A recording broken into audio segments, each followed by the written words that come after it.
का तज़किरा, मोहम्मद रसूलुल्लाह के आखिरी नबी होने का तज़किरा मौजूद है, उनके यहाँ इबादत के तज़किरे मौजूद हैं, लेकिन उन्होंने अपने ज़हनी एतबार से उन्होंने मजहब को लोगों के बीच रखा। अल्लाह की तरफ से जो किताब भेजी गई उनके अंदर तब्दीली की। जो मसला आसान होता था उस पर अमल करते थे, जो मसला आसान नहीं होता था उस मसले को उठाकर फेंक देते और आसान वाला मसला अपने एतबार से लिखकर उसके अंदर ऐड कर देते थे, एडिशन हो जाती थी। मेरे भाइयों, मेरे समाज के नौजवानों, if you want to be strong in front of the enemy of Muslim, enemies of Islam, so you will be strong, you will be superior। आपको पावरफुल बनना पड़ेगा और आपको स्ट्रॉन्ग बनना पड़ेगा, और वो रास्ता सिर्फ तालीम का है, एजुकेशन का। अगर हम अपने बच्चों को तालीम देते, अगर हम अपने बच्चों को एजुकेशन देते, हम अपने बच्चों को धर्म के एतबार से उनके अकीदे को पहले मजबूत करें, और हम अपने बच्चों को कोई भी इस तरह के अनाप शनाप सवालात हों वो सवाल करते।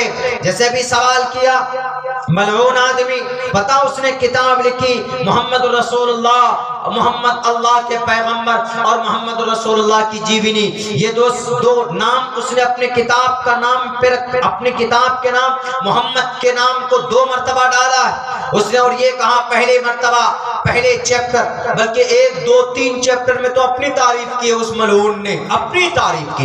आई एम वसीम रिजवी। ओहो, तुम वसीम रिजवी हो तो क्या हो गया?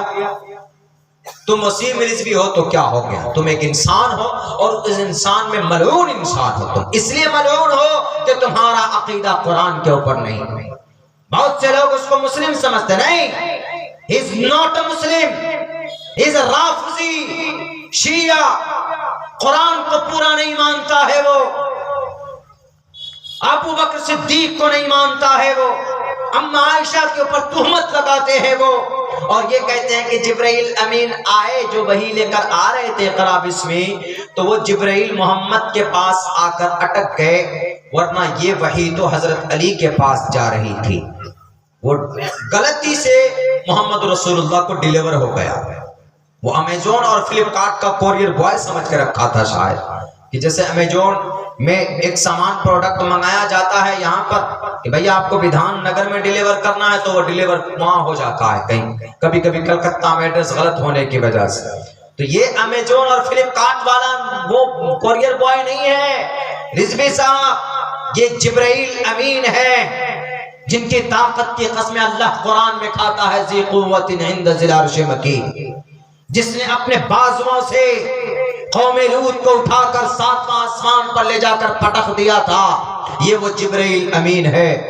ला यासून अल्लाह मा अमरहुम, वो अल्लाह की नाफरमानी नहीं करते, वो गूगल से नहीं चलते, वो कोरियर बॉय समझ रखा तुमने फ्लिपकार्ट का, मिंत्रा का या अमेजोन का, कि नहीं जनाब गलती हो गई, वही जाने वाली थी हजरत अली को, वो वही पहुंच गई मोहम्मद रसूलुल्लाह को। ये अगर तुम्हारा अकीदा है तो गलत है, और तुम ये समझते हो कि मोहम्मद ने अपने तरफ से इसमें बातें रखी है, तो पढ़ लो सूरे 26-27वें पारे में, वमा यंतिकु अनिल हवा इन हुवा इल्ला वह्यु युहा, नबी अपनी तरफ से कोई बात नहीं कहते, बल्कि वो नबी पाक अलैहिस्सलातु वस्सलाम के ऊपर जो वही की जाती थी वही डिलीवर करते थे, वही ट्रांसफर करते थे आवाम को, अपनी तरफ से कोई बात नहीं। वमा यंतिकु अनिल हवा, तुम कहते हो कि मोहम्मद ऐसे थे, मोहम्मद रसूलुल्लाह ऐसे थे, मोहम्मद रसूलुल्लाह ऐसे थे, गलत चीजें मंसूब की, ढोंगी थे, मानसिक एतबार से बीमार थे, बीमार तुम हो, तुम इसलिए कि तुमको अल्लाह ने पैदा किया। वो अल्लाह मोहम्मद के बारे में कहता है, इन्नका लअला खुलुक़िन अज़ीम, ए Mohammed you are an exalted of a character, आप अपनी जिंदगी, आप अखलाक के बेहतरीन पायदान पे।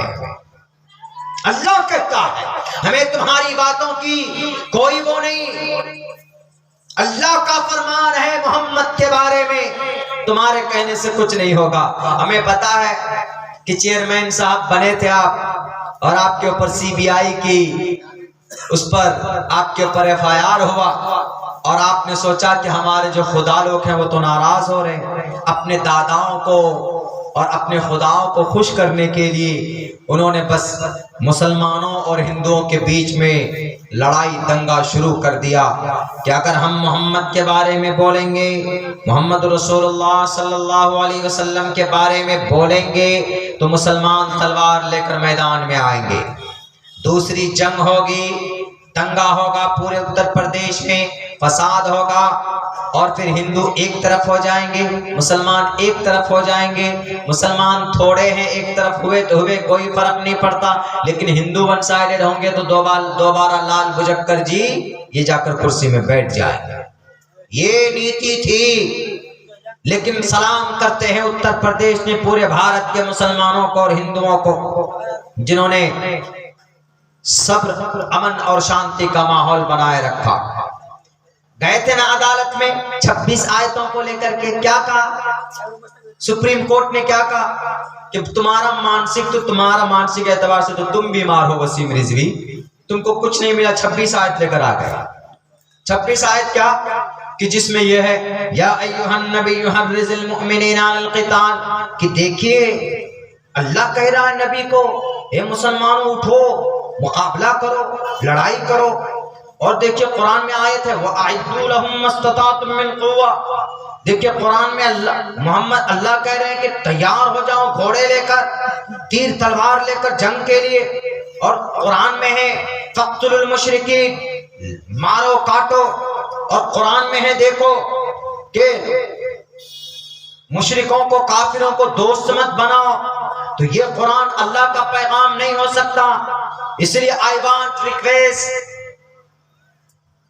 हम सुप्रीम कोर्ट से रिक्वेस्ट करते हैं कि इन आयतों को चुन चुन कर निकाल दिया जाए। अब बताइए, अब मीडिया वाले अब ये कैसे पीछे रह सकते हैं? ये मीडिया वाले, इनको खुजली हो जाती है। अब फट से एकदम सुबह कुछ मिलेगा नहीं मिलेगा। ये देखिए वसीम रिजवी ने क्या बड़ा खुलासा, कौन सा खुलासा किया? 26 आयत को लेके पहुंचे, बड़ा खुलासा कर दिया उन्होंने। अब एक एक चीज देखिए, जो चीज छुपी हुई थी ये मौलाना लोग नहीं बताते थे। जिहाद है, इसमें शरिया कानून है। वसीम रिजवी ने बड़ा काम किया, इतना बड़ा काम किया कि सुप्रीम कोर्ट ने 50,000 का जुर्माना लगा दिया। इतना बड़ा काम कर, और तब से लेकर मीडिया वाले खामोश हो गए, भीगी बिल्ली बन के। अरे ये अल्लाह का कुरान है पागलो, जिसने दुनिया को, पूरी जहान का मालिक है, जो दोनों जहान का मालिक है, वो कैसे कर सकता? उसने एक निजाम कायम किया। उसके बाद हमने कहा कि बड़े उछलते हैं भाई, ये जिहाद पे बहुत उछलते हैं, लड़ाई पे बहुत उछलते हैं। मुझे एक सस्पेशन हुआ, हम एक रोज गीता पढ़ने के लिए बैठे, हम पढ़ते हैं ये सब किताबें, हमको पागल समझिए या कुछ कहिए, कुरान पढ़ते हैं तो गीता भी पढ़ लेते हैं। इत्तेफाक से रोज गीता की जो पहली, जो उनका गीता की जो बिस्मिल्लाह है, उनकी समझाने के लिए बोल रहा हूं, बरकतन जो पढ़ते हैं, वसुदेव सुतम देवम कंस चाणूर मर्दनम देव की परमानंदम कृष्णा मंदे जगत गुरु महा मंत्र है शुरू में। उसके बाद गीता के श्लोक शुरू होते हैं, गीता श्रीमद् भगवद गीता। हमारे कुरान करीम की पहली सूरत क्या? सूरह फातिहा है। बिस्मिल्लाह पढ़ते हैं, अल्हम्दुलिल्लाहि रब्बिल आलमीन अर्रहमानिर रहीम मालिकि यौमिद्दीन इय्याका नअबुदु व इय्याका नस्तईन इहदिनस सिरातल मुस्तकीम सिरातल लज़ीना अनअमता अलैहिम गैरिल मग़ज़ूबि अलैहिम वलद्दाल्लीन। कहीं पर बताइए जंग, लड़ाई, मारपीट नहीं है।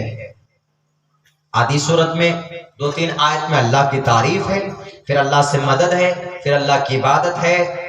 अल्हम्दुलिल्लाहि रब्बिल आलमीन, तमाम तारीफ दोनों जहान के रब के लिए जो पालनहार, अर्रहमानिर रहीम, मेहरबान है, निहायत रहम वाला, मालिक यौमिद्दीन, द डे ऑफ जजमेंट, मालिक है क़याम, दोनों जहां, दोनों दिनों के, क़यामत के दिन में जो हाजिरी होगी। इय्याका नअबुदु, अल्लाह हम तेरी ही इबादत करते हो, इय्याका नस्तईन, और तेरी ही, तुझी से मदद तलब करते हैं। इहदिनस सिरातल मुस्तकीम, अल्लाह हमें तो सीधा रास्ता दिखा, guide us to the right path, to the straight वे।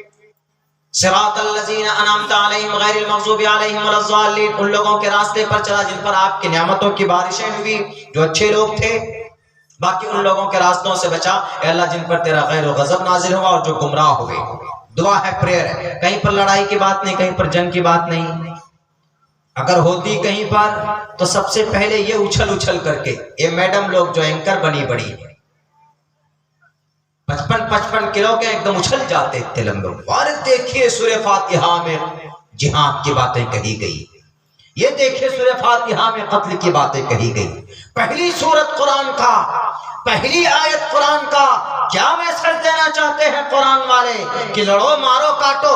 ऐसे लोगों को बताते हैं कि जैसे लोगों को आज ही पाताल से निकाल कर कोई नई चीज पेश कर रहे हैं।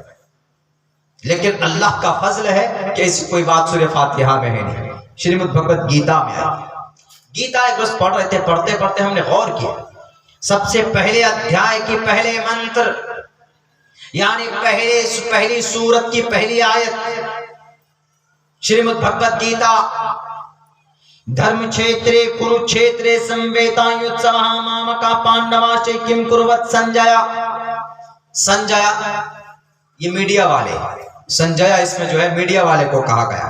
धृतराष्ट्र ने कहा संजीव से, धर्म क्षेत्रे कुरुक्षेत्रे, धर्म की लड़ाई जो कुरुक्षेत्र में हो रही थी, यानी पहली आयत इन लोगों की, इनके मंत्र की, श्रीमद् भगवत गीता की। श्रीमद् भगवत गीता के हिंदू भाइयों की जो गीता है, किताब है, इसमें जो पहला मंत्र है, पहला श्लोक है पहले अध्याय का, उसमें पहला वर्ड जो है वो जंग के ऊपर है, जिहाद के ऊपर। धर्म क्षेत्रे कुरुक्षेत्रे, कुरुक्षेत्र मतलब बैटलफील्ड, जंग का मैदान। धर्म क्षेत्रे कुरुक्षेत्रे समवेतायुत्सवः मामका पांडवाश्च किम कुर्वत संजय। धृतराष्ट्र कहते हैं, ए संजीव मुझे बताओ तो हस्तिनापुर के कुरुक्षेत्र में व्हाट इज हैपनिंग, मेरे बच्चों के बीच, कौरवों और पांडवों के बीच में क्या हो रहा है, संजीव मुझे बताओ। और संजीव कौन है, समझाने के लिए बता रहा हूं, संजीव आज के जमाने का मीडिया वाला, आज तक वाला है, एबीपी वाला, इंडिया टीवी वाला, रिपब्लिक वाला, न्यूज 18 वाला, ये सब मीडिया। मतलब वो ऐसा वरदान था कि बैठे बैठे सारी खबरें महाभारत के मैदान की धृतराष्ट्र को बता रहे थे। धृतराष्ट्र कौन है, जिनके बेटे कौरव और पांडव, कि मेरे दोनों बच्चों के बीच में क्या हो रहा है बताओ। कौरव सैकड़ों में थे, पांडव 5 थे। पहले मंत्र में झगड़े की बात, जंग की बात कही गई। अगर सूरह फातिहा में जंग की पहली बात, जंग की बात होती, अगर लड़ाई के कोई अगर आयत होती, तो इन लोगों के पेट में इतने दर्द होते, इतने दर्द होते, जब तक ये लड़ाई नहीं करवा देते, जब तक ये टीवी के स्टूडियो में झगड़े नहीं करवा देते, जब तक ये उन लोगों को बुलाकर जो जवाब देना नहीं जानते इनको, उनको बुलाकर जब तक वो इसको बदनाम नहीं कर देते, हरा नहीं देते, उनको तसफ्फी नहीं मिलती। लेकिन अल्लाह तबारक व तआला का ये निजाम यही नहीं, बल्कि और आगे पढ़िए, एक मंत्र नहीं दूसरे मंत्र में कहा गया, एवं मुक्तवार्जुन संख्योरतोपस्तोपवाविशत् विसृज्य शरम शपम नाचम शोक संविघ्नवांसा। जब श्री अर्जुन ने डिसाइड किया, फैसला किया महाभारत के मैदान में कि मैं मुकाबला नहीं करूंगा, he decided to put down his bows and arrows, उसने अपने तीर को, तफंग को रख दिया, and sit down to behind and his रथ, अपने रथ के, अपने गाड़ी के सवारी के पीछे हिस्से में जाकर बैठ जाता। तभी वहां पर फौरन श्री कृष्ण जी आते। कृष्ण जी कौन, श्री विष्णु के 8वें अवतार आकर कहते हैं, हे अर्जुन एवं मुक्तवार्जुन, क्या तुम्हें मुक्ति मिल जाएगी, क्या तुम अपने हथियार को रखकर बैठ गए, तुम इनसे मुकाबला नहीं करोगे, तुम इनसे लड़ाई नहीं करोगे, तुमको किसने ये मशवरा दिया, तुमको किसने ये बात समझाई, तुमको मैदान में आना होगा। और कहा कुतस्त्वा कश्मलिदम विश्वे समुपस्थितम अनार्य जुष्टम स्वर्गयम कीर्ति कर्मजुनः। हे अर्जुन, अगर तुम स्वर्ग चाहते हो, अगर तुम मुक्ति चाहते हो, तो तुम्हें मुकाबला करना होगा, तुम्हें लड़ाई करनी होगी। और बुज़दिल मत बनो। किलेबियम्मास्मगमः पार्थ नैतत्वय पद्य थे और शुद्रम हृदय दौर्बल्यम, ताकतवर बनो, बुज़दिली को उठाकर फेंक दो। कौन कह रहा है, परमात्मा कह रहा है। हम अगर एतराज करने लगे कि श्रीमद् भगवत गीता में विष्णु के 8वें अवतार कृष्ण जी ने जंग के लिए ललकारा है अर्जुन को, तो क्या जवाब दोगे आज तक वालों, क्या जवाब दोगे वसीम रिजवी? अगर तुमको कुरान करीम के आयत जिहाद आयात क़िताल के ऊपर तुम सुप्रीम कोर्ट में याचिका दाखिल करते हो, तो श्रीमद् भगवत गीता को क्यों छोड़ दिया तुमने? श्रीमद् भगवत गीता के पहली आयत और पहले अध्याय के पहले मंत्र के अंदर पहले से लेकर 5 मंत्र तक लगातार यहाँ से धर्म क्षेत्रे कुरुक्षेत्रे समवेता युद्धवः मामका पांडवाचे किम कुर्वत संजयः एवं मुक्तवार्जुन संख्योरतोपस्तुपवाविशत् विसृज्य शरं चापं शोक संविघ्नमानसा कुतस्त्वा कश्मलिदं विस्मय समुपस्थितम् अनार्यजुष्टं कीर्ति कर्मजुनः अनार्यजुष्टं स्वर्ग्यं कीर्ति कर्मजुनः किलैभ्यमास्मकमः नेतृत्वयुपद्यते पार्थ नेतृत्वयुपद्यते हृदय दौर शुद्रम हृदय दौर्बल्यम। उठाओ इन मंत्रों को, देखो ये तुम्हारे परदादा, तुम्हारे लकड़दादा, तुम्हारे पूर्वज ने अगर नहीं पढ़ा है तो मैं तुमको बताता हूं कि उस श्लोक के अंदर जंग की बात कही गई। अगर कुरान पर तुम्हारे पेट में दर्द होता है तो इन श्लोक के ऊपर तुम्हारी जुबान क्यों खामोश है? क्यों नहीं सुप्रीम कोर्ट में याचिका दाखिल करते? लेकिन नहीं, तुम जानते हो अगर हम गीता के ऊपर ऑब्जेक्शन करेंगे तो भी मेरा गला काट दिया जाएगा। जानते हैं तुम्हारी बेवकूफी को, हम भी जानते हैं जवाब देना। उन्होंने क्या कहा कि नहीं, मोहम्मद रसूलुल्लाह ने 11 शादियां की। क्यों की? नौज बिल्लाह, मोहम्मद ऐसे थे। एक लफ्ज बहुत भोंडा इस्तेमाल किया। जो आदमी औरतों के पीछे भागता है तो लोग क्या बोलते हैं? औरतों के शौकीन। उन्होंने ये अल्फाज इस्तेमाल किए। लेकिन आप तो औरतों के पीछे भागे नहीं, आपने शादी की।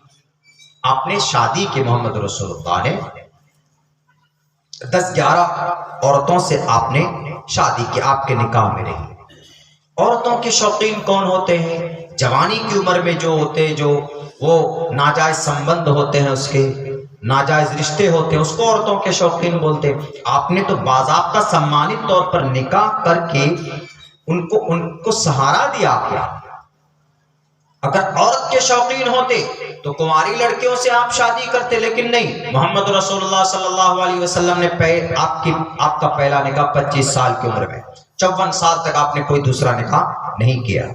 पूरी जवानी 41 साल मुअम्मर औरत के साथ आपने बिता दी। कोई औरत का शौकीन आदमी ऐसा कर सकता है क्या? नहीं कर सकता। उसके बाद फिर आपने शादी की। एक कुंवारी अज़वाज मुतहरात में से एक कुंवारी अम्मा आयशा सिद्दीक़ा रज़ी अल्लाह ताला अन्हा, आप जानते हैं कि उनसे आपका निकाह। बाकी और जितने भी थे वो सब के सब आपने किसी, फिर इनके अलावा कोई और कुंवारी औरत नहीं थी।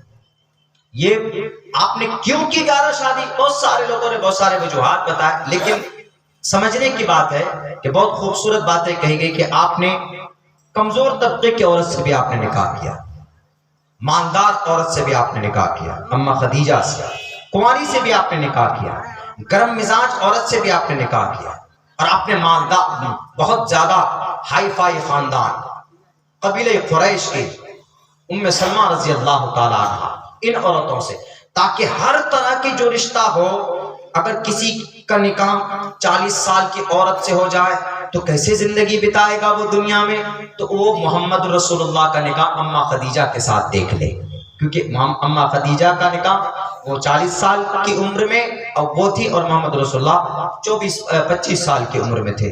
किसी को देखना हो तो इस पैटर्न को देख। अगर कोई तेज औरत किसी की बीवी बन जाए, तेज दिमाग है, बहुत ज्यादा गर्म मिजाज है, नहीं बर्दाश्त होती उनको छोटी छोटी बातें, झगड़ा हो जाता, तो कैसे जिंदगी गुजारे? तो हजरत हफ्सा रजी अल्लाह ताला अन्हा की जिंदगी देख ले मोहम्मद के साथ, क्योंकि हजरत हफ्सा बहुत ज्यादा तेज दिमाग मतलब बहुत गर्म मिजाज की होती है। कुदरत फितरी चीज है ये, हम और आप इसमें वो नहीं कर सकते। छोटी छोटी बातों में वो हो जाना, शिद्दत आ जाना दिमाग में, तो ये चीज है।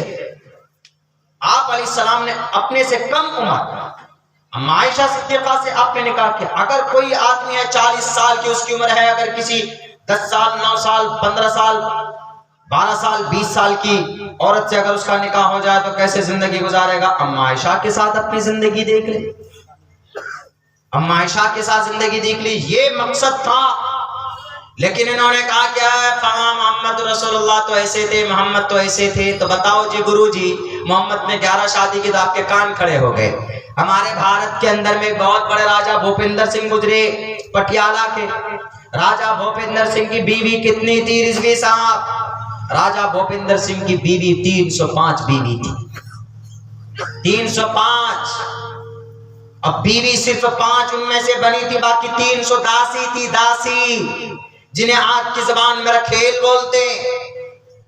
और ऐसा याश राजा था वो, और बहुत पहले नहीं गुजरा है, बल्कि राजा राजेंद्र प्रसाद जो भारत के सबसे पहले राष्ट्रपति बने, तो राष्ट्रपति भवन से लेकर पार्लियामेंट तक जो गए थे जिस बुग्गी में, जिस बैलगाड़ी पे, वो बैलगाड़ी उसी राजा भूपिंदर सिंह का था। इतने बड़े अय्याश थे कि पूरे दुनिया के सर्जरी करने वाले डॉक्टर, मेडिकल के डॉक्टर, प्रोफेसर, वैज्ञानिक को अपने पास रखते थे। अगर उनको किसी औरत की शक्ल, उनको अलग अलग शक्लें चाहिए, अलग अलग शक्ल की औरत चाहिए। हबशी शक्ल की चाहिए, बड़ी आंखें वाली चाहिए, मोटे होंठ वाली चाहिए, पतले होंठ वाली चाहिए, नाक ऐसी होनी चाहिए। तो क्या करता था वो प्लास्टिक की सर्जरी करवाता था कि ये औरत हमको याजुज माजुज कौम की तरह दिखनी, ये औरत हमको चाइना की औरत की तरह दिखनी। यानी इतना बड़ा शौकीन कौन? राजा भूपिंदर सिंह।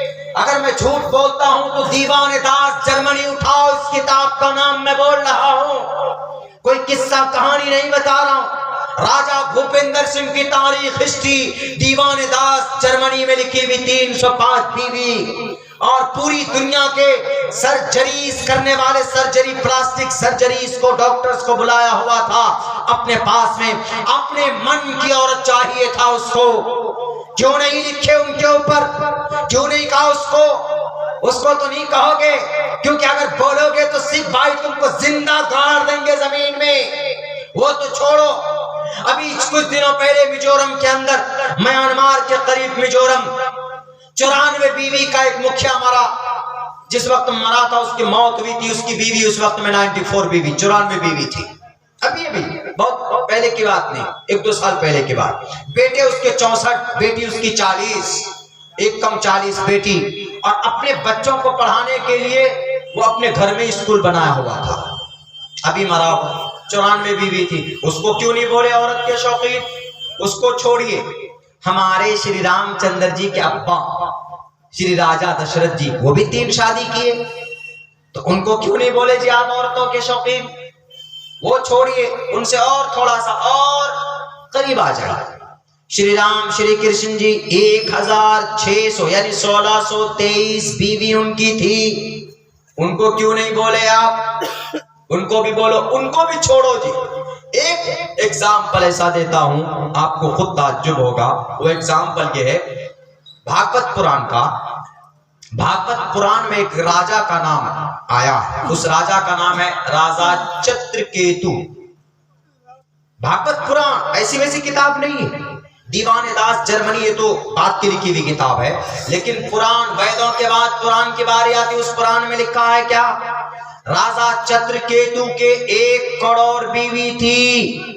1 करोड़, 1 लाख नहीं, 1000 नहीं, 50 लाख नहीं, 60 लाख 70 लाख नहीं, 1 करोड़ बीवी थी राजा चित्रकेतु के। एक भी बच्चे नहीं थे उनके। राजा चित्रकेतु बहुत ज्यादा मायूस रहते थे, क्या हो गया ये, मुझे संतान क्यों नहीं हो रहा, मैं आबादी क्यों नहीं बढ़ा पा रहा। तो उन्होंने बहुत ज्यादा उसमें थे, मायूस थे। तो उसी वक्त अंगरा ऋषि अवतरित हुए। अंगरा ऋषि से कहा, परमात्मा हमारे लिए कुछ कीजिए, मेरे एक भी संतान नहीं। तो इन्होंने कहा अच्छा, अपनी बीवी को, पहली बीवी को बुलाओ। पहली बीवी को बुलाए, पहली और बड़ी बीवी को बुला करके कहा कि तुमको ये करना ये करना। जब तक व्रत किया, सब कुछ करने के बाद एक बच्चा पैदा हुआ। पुराण में लिखा, पुराण में तो झूठ नहीं लिखा होगा। पूछो ना वो डासना में जिनके हाथ में तुम बैठ हुए हो, डासना के उसमें नरसिंहानंद जी, वो भी अनाप शनाप कभी बकते रहते, जैसन तू वैसन मैं। वो कहते हैं ना कि जैसा सरदार वैसा ही वजीर होता। एक हम बोले भी एक जगह कहीं पे, जैसा फिरौन था, फिरौन बेवकूफ था, बेवकूफ था, लेकिन उसके साथ साथ में उससे बड़ा बेवकूफ उसका वजीर था। फिरौन अपने आप को कहता था आई एम अ गॉड, मैं मुखिया हूं तुम्हारा, मैं तुम्हारा प्रधान हूं। सब आदमी को कहता था, डरा के धमका के रखता था। तो एक रोज गांव वाले कह गए कि मुखिया जी आप ऐसा, आप तो मुखिया जी हो, अब हमारे खेती में बारिश नहीं हो रही है, पानी की जरूरत है, कुछ तो कीजिए। तो फिरौन ने कहा ठीक है, क्या कंप्लेन है तुम्हारा जी? तुम्हारा जी पानी की जरूरत है खेत में। तुम्हारी क्या कंप्लेन है जी? धान के खेत में पानी चाहिए। तुम्हारी क्या शिकायत है जी? धान के खेत में पानी चाहिए। अच्छा जी पानी चाहिए, कोई बात नहीं, जाओ कल आना, रात भर में बारिश हो जाएगी। जल्दी जल्दी रात में अपने वजीर को बुलाया। वजीर इनका कौन? शैतान। शैतान को कहा कि बड़े मियाँ इब्लीस साहब, मैं तो खुदा हूं नकली और तुम नकली वजीर हो। खुदाई दावा तो कर दिया, हम बादल को कैसे लाएंगे, बारिश कैसे करेंगे? अब हमारी खुदाई दावा तो फेल होने वाली। उन्होंने कहा सर घबराइए मत, मैं शैतान ऐसे ही ना हो। कहा क्या करोगे? कहा कि मैं टोटल अपने चेले चपाटे को बुलाऊंगा, सबको बुला करके कहा कि जाओ फला फला के खेत में जाकर के पेशाब करो। जाके पेशाब कर दी और सबके खेत भर गए पानी से। अब सुबह सारे किसान गए, जाकर के देखा वाह खेत हमारे पानियों से फुल है। यकीन हो गया कि वाकईतन ये खुदा हैं, हम लोगों के मुखिया हैं, इन्हीं की आज से पूजा प्रार्थना शुरू कर देंगे और यकीन के साथ। लेकिन जैसे धूप तेज हुई, जब धूप तेज होती है तो उसमें से बास आने लगी, बदबू पैदा होने लगी। उसके बाद किसानों के नाक में जब उसकी बास बदबू पहुंची तो फिर गए शिकायत करने के सर हमारे खुदा परमात्मा ये पानी कहाँ का है जो बहुत ज्यादा बदबू हो रही। तो अब वो डुप्लीकेट खुदा उन्होंने कहा कि अच्छा गड़बड़ी हो गई होगी, किसी नाली वाली का पानी ला करके फरिश्तों ने डाला होगा हमारा। जाओ अभी मैं कंप्लेन तुम लोगों का लिख लेता हूं। गया उस रात को बुलाया, फिर एक रात को बुलाया शैतान को, कहा कि अरे कम वक्त ये कैसे तुमने बारिश करवाया जिसकी वजह से बदबू आ रही हमारी तो पोल खुलने वाली। तब शैतान क्या कहता है, जहां तुम जैसा डुप्लीकेट खुदा हो और मुझ जैसा डुप्लीकेट वजीर हो, होम मिनिस्टर हो, तो वहां पर पेशाब की बारिश नहीं होगी तो किसकी होगी? मन्नो सलवा की बारिश होगी। तो वही चीज, ये दोनों एक ही चट्टे बट्टे थे, नरसिंहानंद जी और वसीम साहब, दोनों के दो कुछ देखेंगे नहीं जनाब, बस अनाप शनाप। हमें पॉपुलरिटी कहां से मिल जाए, हमें कवरेज कहां से मिल जाए। बहुत आसान मानते हैं कुरान को, बहुत आसान मानते हैं अहादीस मुबारका को, बहुत आसान मानते मोहम्मद रसूलुल्लाह की पवित्र जिंदगी को। लाख कोशिशें कर लो बदनाम करने की, लाख कोशिशें कर लो कुरान को मिटाने की, लाख कोशिशें कर लो शरीयत को बदनाम करने के लिए। अल्लाह तबारक व तआला ने दो टोक लफ्जों में बयान कर दिया, वमा रब्बुका बिज़ल्लामिल लिल अबीद, रब्बे जुल जलाल अपने बंदों पर जुल्म नहीं करता, रब्बे जुल जलाल जालिम नहीं है। उसका एक एक हुक्म के अंदर, रब्बे जुल जलाल के एक एक हुक्म के अंदर हिकमत भरी हुई। मोहम्मद रसूलुल्लाह ने नबी को भेजा तो नाहक किसी को कत्ल करने के लिए नहीं भेजा है, बल्कि आप अलैहिस्सलाम ने अगर जंग भी लड़ी है, जंगे उहद, जंगे बदर, जंगे उहद, गज़वे हुनैन, गज़वे तबूक, जंगे मोता, आप देख लीजिए। आप अलैहिस्सलातु वस्सलाम ने मदीनतुल मुनव्वरा से मक्का फतह करने चले, तब भी आपने किसी के ऊपर जुल्म ज़्यादती नहीं की। जरा तारीख बता दो इन लोगों को, कान खोल खोल करके इन लोगों को समझाने की जरूरत है। और जितना ज्यादा हो सके, जो आदमी हमारे नबी पर जिन मुद्दों को लेकर के एतराज़ात करते हैं, उन मुद्दों को पढ़ने की और उनके ऊपर बयानात करने की ज्यादा सख्त जरूरत है। हमें जब इनके समझ में जब कोई बात नहीं आती है तो ये एतराज करते हैं, हमारी जिम्मेदारी बनती है उनके एतराज को लेकर लोगों के सामने में बिल्कुल क्लियर करके उस मसले को समझाना, ताकि गलत फहमी हट जाए इनको दिल दिमाग से। एक नौजवान कहता है कि मौलाना वसीम रिजवी तो बहुत बड़ा पीएचडी किया हुआ है, वसीम रिजवी तो डॉक्टर ऑफ फिलॉसफी है। हमने कहा कि डॉक्टर ऑफ फिलॉसफी नहीं है, वो डॉक्टर ऑफ चमचा, डॉक्टर ऑफ गुलाम है। वो गुलामी करने की डॉक्टरी कर रखी है उसने, इसलिए अपने आकाओं को खुश करने के लिए उसने प्लेटफॉर्म ऐसा चुना। वो आदमी, वो नौजवान बहकने लगा। इसलिए मेरे नौजवानों, ये सबसे पहले स्टेप पर तो ये मानो कि ये आदमी ये बंदा मुसलमान नहीं, बल्कि उसने तो वसीयत कर डाली, मैं मरूं तो मेरी लाश को आप जलाकर भस्म कर देना, मेरी लाश को आप जलाना, बल्कि हिंदू रीति रिवाज के मुताबिक हमारी लाश को जलाकर राख कर देना। क्यों? उसकी बीवी छोड़कर उसको चली गई, उसका बेटा उसको छोड़कर चला गया, उसके भाइयों ने उसका बाइकाट किया है। इसीलिए भारत के नौजवानों, मेरे मुसलमानों, अगर आप उनके बयानात से मुतासिर हो जाते हैं और आप अपने पवित्र नबी के ऊपर आपको शक होता है, तो यह आपकी गलतफहमी है, यह आपकी ईमान की कमजोर होने की दलील और अलामत है।